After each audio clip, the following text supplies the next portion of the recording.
Kita sebagai umat Islam tentu tidak akan asing dengan istilah Ka'bah. Ka'bah adalah salah satu keajaiban dunia yang berdiri di negeri Mekah. Tepatnya terletak di tengah Masjidil Haram. Bangunan ini merupakan monumen suci bagi kaum muslimin dan dijadikan sebagai patokan arah kiblat atau arah patokan untuk hal-hal yang bersifat ibadah bagi umat Islam di seluruh dunia seperti sholat. Kita semua sebagai umat muslim sangat mengharapkan untuk menapakkan jejak ke sana. Ka'bah pada mulanya dibangun oleh Nabi Ismail dan Nabi Ibrahim. Mereka mengalami berbagai macam peristiwa yang besar dan mengharukan. Dikatakan juga di kisah kali ini, Nabi Ismail menikah dengan wanita dari kabilah Jurhum. Tetapi, beliau menceraikannya atas dasar perintah dari Nabi Ibrahim ayahnya. Lalu, seperti apa kisah lengkapnya dan bagaimana kisah lengkap awal mula pembangunan Ka'bah? Untuk itu, mohon tonton sampai selesai agar tidak terjadi kesalahan penafsiran kisah ini. Kita akan membahas kisah Nabi Ismail dan awal mula terbentuknya Ka'bah.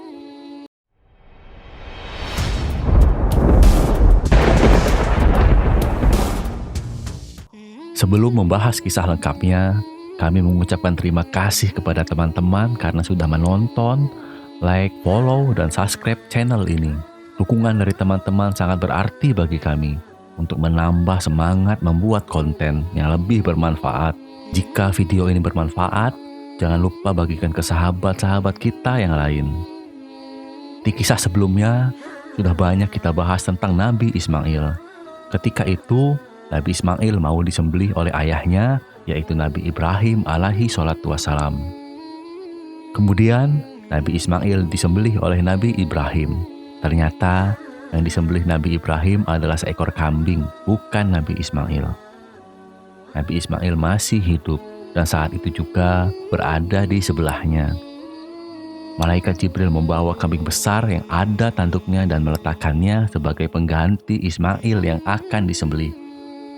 Nabi Ismail diyakini oleh ahli sejarah nabi-nabi hidup pada kisaran tahun 1911 sampai dengan 1774 sebelum Masehi dan hidup sezaman dengan Nabi Ibrahim, Nabi Lut, dan Nabi Ishak. Nabi Ismail merupakan anak pertama dari Nabi Ibrahim dengan istrinya Siti Hajar. Beliau dikenal sebagai anak yang soleh karena selalu taat kepada perintah Allah. Dikatakan bahwa kelahiran Nabi Ismail ini merupakan jawaban dari doa yang selalu dipanjatkan Nabi Ibrahim. Ibnu Abbas radhiyallahu anhu berkata, Nabi Ismail tumbuh besar bersama suku Jurhum dan menjadi anak yang pintar, berakhlak mulia seperti yang diajarkan ibunya. Nabi Ismail belajar bahasa Arab dari mereka. Ternyata yang diajarkan lebih pintar dari yang mengajarkan. Bahasa Arab Nabi Ismail lebih baik, lebih fasih dari mereka. Diriwayatkan dari Ali bin Mughirah, dari Abu Ubaidah bin Malik, dari Muhammad bin Ali bin Husain, dan ayahnya Rasulullah Shallallahu Alaihi Wasallam bersabda, orang pertama yang berbicara bahasa Arab secara pasti adalah Ismail saat ia berusia 14 tahun. Hari demi hari berlalu, Ismail pun mulai tumbuh menjadi anak yang dewasa. Kemudian, Nabi Ismail menikah dengan wanita dari kabilah Jurhum. Setelah itu, Nabi Ibrahim datang ke rumah Nabi Ismail untuk melihat keadaan anaknya. Kita tahu, Nabi Ibrahim itu kemana-mana berdakwah naik buruk. Sama Allah dikasih buruk biar cepat perjalanannya. Buruk juga pernah dikendarai Rasulullah saat Isra Mi'raj. Ketika Nabi Ibrahim sampai di rumah Nabi Ismail, kemudian beliau mengetok pintunya. Ternyata yang membukakan pintu istrinya Nabi Ismail. Nabi Ismail tidak ada di rumah. Ketika itu, istrinya Nabi Ismail ini tidak tahu bahwa yang datang itu mertuanya, karena mereka belum pernah bertemu.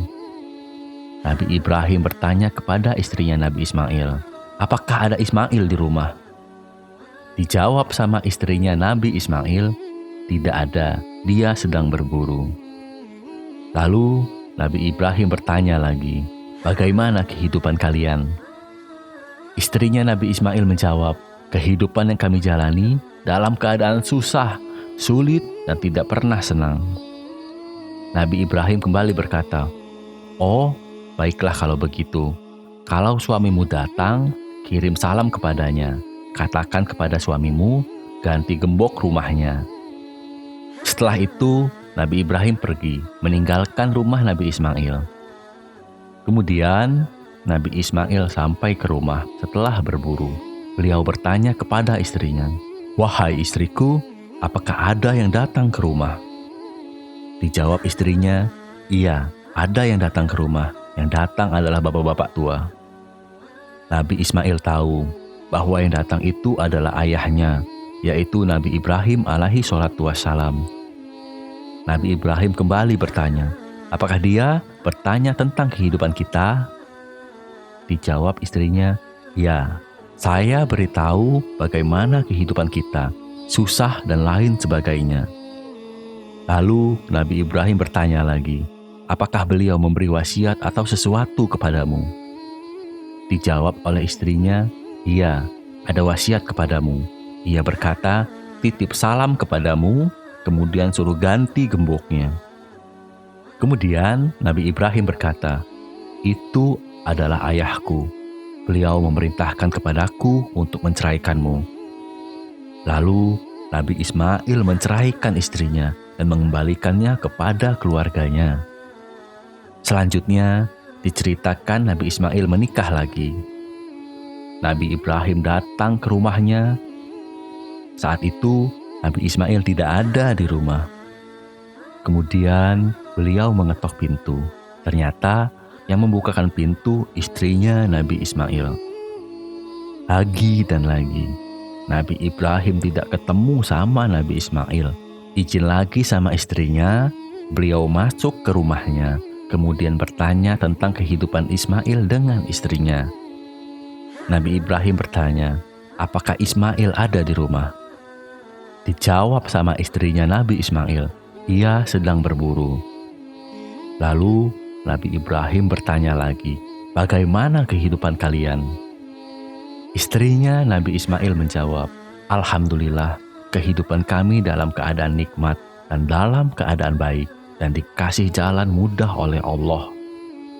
Nabi Ibrahim kembali bertanya, "Makan kalian apa?" "Kami makan daging." "Apa minuman kalian?" "Kami minum air." Ada beberapa pendapat terkait identitas istrinya Nabi Ismail. Ibnu Katsir menyebutkan bahwa istri pertama Ismail berasal dari Bani Amalik dan bernama Amarah binti Sa'ad bin Usmah bin Akil. Sedangkan istri kedua Nabi Ismail adalah Asy-Syaidah binti Muhammad binti Mudhad bin Amru al-Jurhumi. Sahabat Asyidik Channel yang insya Allah diberkahi Allah Subhanahu wa Ta'ala. Kemudian Nabi Ibrahim berdoa kepada Allah, "Ya Allah, berkahilah mereka dalam dagingnya dan dalam airnya mereka." Lihatlah teman-teman, doanya Nabi Ibrahim sampai detik ini dirasakan oleh orang-orang yang tinggal di Mekah. Jadi, setiap jemaah haji yang membuat kesalahan disuruh sembelih kambing, dikasih ke orang-orang miskin di Mekah. Jadi, penduduk Mekah itu tidak pernah lupa daratan oleh daging, karena banyak daging di sana, dapat gratis dari orang-orang yang umroh dan haji yang melakukan kesalahan. Terus, Nabi Ibrahim kembali berdoa. Beliau mendoakan airnya yang diminum oleh Nabi Ismail. Coba kita perhatikan teman-teman, apakah sampai saat ini air Zam-Zam pernah berhenti mengalir? Tidak pernah berhenti. Air Zam-Zam sampai dengan saat ini selalu mengalir. Bahkan seluruh dunia menikmati air Zam-Zam. Ini berkat doanya Nabi Ibrahim alaihi sholatu wassalam. Masya Allah. Kemudian teman-teman, setelah Nabi Ibrahim bercakap-cakap dengan istrinya Nabi Ismail, Nabi Ibrahim menitipkan pesan kepada istrinya. Nabi Ibrahim berkata, "Kalau suamimu datang, sampaikan salam kepadanya. Pesan saya untuk pertahankan gembok rumahnya." Akhirnya Nabi Ibrahim pulang. Tak lama kemudian Nabi Ismail datang. Ia bertanya, "Wahai istriku, apakah ada tamu yang datang?" Istrinya menjelaskan, "Tadi ada orang tua yang datang. Dia bertanya begini, begini, begini." Nabi Ismail tahu bahwa yang datang itu adalah ayahnya. Nabi Ismail berkata, "Apakah beliau kasih wasiat kepada engkau?" Dijawab sama istrinya, "Ya, dia menyampaikan salam kepadamu. Selanjutnya memerintahkanmu untuk mempertahankan gembok rumahmu." Kemudian Nabi Ismail berkata, "Orang tua yang datang ke rumah kita itu adalah ayahku, dan yang dimaksud gembok itu adalah kamu. Ayahku memerintahkanku untuk mempertahankanmu." Sahabat Asyidik Channel yang insya Allah diberkahi Allah Subhanahu wa Ta'ala. Suatu hari, Nabi Ibrahim datang lagi ke Mekah untuk menemui Nabi Ismail. Saat itu, Nabi Ismail sedang berdiri di Doha. Nabi Ismail lagi meruncikan anak panahnya, sambil berdiri di atas gundukan pasir yang ada pohonnya. Dikatakan di sini, Nabi Ibrahim sudah melihat Nabi Ismail dari jauh. Beliau mendekatinya. Sampai di depan Nabi Ismail, Nabi Ibrahim langsung memeluk Nabi Ismail erat-erat untuk melepaskan kerinduannya. Karena sekian lama tidak bertemu. Saat bertemu, ternyata anaknya sudah dewasa. Lalu Nabi Ibrahim bilang sama Nabi Ismail, "Wahai anakku, Allah memerintahkanku sesuatu kepadamu." Lagi dan lagi, Nabi Ismail bilang, "Lakukan ayahanda apa yang diperintahkan Tuhanmu." Nabi Ibrahim memberitahu kalau Allah memerintahkannya untuk membangun rumah Allah Subhanahu wa Ta'ala, dan tempatnya dekat dengan sumur Zam-Zam. Akhirnya Nabi Ibrahim dan Nabi Ismail melaksanakan apa yang diperintahkan Allah. Mereka mulai membangun Ka'bah. Nabi Ibrahim yang menyusun batunya, Nabi Ismail yang cari batunya. Mereka membangun Ka'bah sambil berdoa. Bayangkan teman-teman, dua orang nabi berdoa bersama-sama di tempat paling suci yang ada di muka bumi, di tempat paling bersih di muka bumi. Ditambah lagi, arsinya Allah berada di atas Ka'bah. Kalau jatuh, akan jatuh ke Ka'bah. Kemudian mereka berkata, "Ya Allah, terimalah amalan kami." Selanjutnya, saat mereka membangun, tiba-tiba bahan batu untuk membangun Ka'bah habis. Nabi Ibrahim menyuruh Nabi Ismail mengambil batu di tempat lain. Saat bahan batu yang dicari dapat, kemudian Nabi Ismail pulang membawa batunya menuju Ka'bah. Sampai di Ka'bah, tiba-tiba Nabi Ismail kaget. Ternyata Ka'bahnya sudah jadi. Dengan heran, Nabi Ismail bertanya kepada Nabi Ibrahim, "Wahai ayah, dapat dari mana batu ini?" Nabi Ibrahim menjawab, "Batu ini Allah yang menurunkan. Namanya Hajar Aswad, diturunkan dari surga." Lalu diceritakan tentang makam Ibrahim. Menurut jumhur ulama, yang dimaksud dengan makam Ibrahim adalah batu yang diinjak Nabi Ibrahim saat membangun Ka'bah. Dulu, makamnya Nabi Ibrahim itu nempel di dinding Ka'bah, tetapi dijauhkan dari dinding Ka'bah beberapa meter pada masa Umar bin Khattab. Pada masa setelahnya, batu tersebut ditutupi perak dan dikurung dalam struktur seperti sangkar. Karena orang yang tawaf semakin banyak, sulit orang mau lewat. Jadi, batunya dipindah sama Umar bin Khattab ke posisi makamnya Nabi Ibrahim yang sekarang.